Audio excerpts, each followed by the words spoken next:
కేసీఆర్ అప్పు చేసిండు 45,000 చెరువులు బాగు చేసిండు మిషన్ కాకతీయాల. కేసీఆర్ అప్పు చేసిండు 15 లక్షల మంది ఆడపిల్లల పెళ్లిళ్ళు చేసిండు. కేసీఆర్ అప్పు చేసిండు 15 లక్షల మంది ఆడ కూతురులకు కేసీఆర్ కిట్లు ఇచ్చిండు.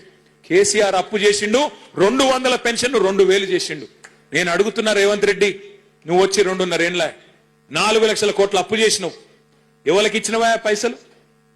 ఏ రైతుకి ఇచ్చినావు? ఏ గరీబోనికి ఇచ్చినావు? ఎక్కడ ఇండ్లు కట్టినావు?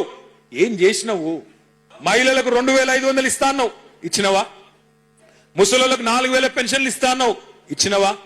పిల్లగాళ్ళకు 2 లక్షల ఉద్యోగాలు ఇస్తా అన్నావు, ఇచ్చినవా? 4,000 నిరుద్యోగ భృతి ఇస్తా అన్నాడు, ఇచ్చిండా? స్కూటీలు ఇస్తా అన్నాడు, ఇచ్చిండా? స్కూటీలు లేవు, లూటీ మాత్రం జోర్దార్ నడుస్తున్నది. రైతు బంధు లేదు, రాహుల్ బంధు మాత్రం మంచిగా నడుస్తున్నది. రాహుల్ ఖాతాలో మాత్రం టింగు టింగు అని పడుతున్నాయి, ఇక్కడ రైతుల ఖాతాల్లో మాత్రం ఏది లేదు. యూరియా ఇచ్చే ముఖం లేదు, యూరియా ఇచ్చే తెలివి లేదు ఈ సన్నాసికి. ఈయనంట రైతు డిస్కామ్ పెడతాడంట. రైతుకు కరెంట్ ఇచ్చే తెలివి లేదు, యూరియా ఇచ్చే తెలివి లేదు, రైతు బంద్ వేసే ముఖం లేదు, రైతు కనీసం పండించిన పంట కొనే తెలివి కూడా లేదు నీకు. నువ్వంట రైతు డిస్కామ్ పెడతా అంటే ఎవడు నమ్ముతాడు స్వామి నిన్ను?